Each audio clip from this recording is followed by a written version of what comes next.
बिस्मिल्लाहिर्रहमानिर्रहीम।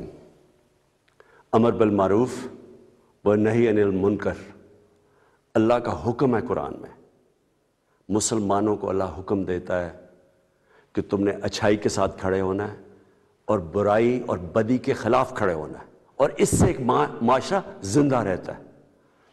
खुलेआम सारी अवाम के सामने इस मुल्क में डाकुओं का टोला जो 30 साल से इस मुल्क को लूट रहा है, करप्शन कर रहा है, पैसे बाहर भेज रहा है, उसने इकट्ठे होके पब्लिक रिप्रेजेंटेटिव्स यानी पब्लिक के नुमाइंदे जो पार्लियामेंटेरियंस होते हैं, उनकी ज़मीर की कीमतें लगाई हैं, उनको खरीद रहे हैं, खुलेआम खरीद रहे हैं।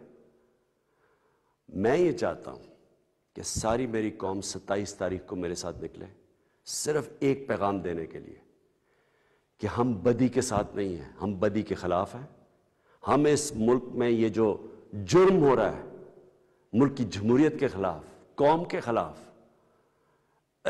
अवाम के खिलाफ, कि आप चोरी के पैसे से पब्लिक के नुमाइंदों के ज़मीर खरीद रहे हो, कौम इसके खिलाफ है। और मैं चाहता हूं कि कौम निकले मेरे साथ 27 तारीख को, और सारे पाकिस्तान को पता होना चाहिए कि आगे से किसी की जुर्रत नहीं होनी चाहिए कि इस तरह हॉर्स ट्रेडिंग करके इस मुल्क की जमहूरियत को और कौम को नुकसान पहुंचाए। शुक्रिया।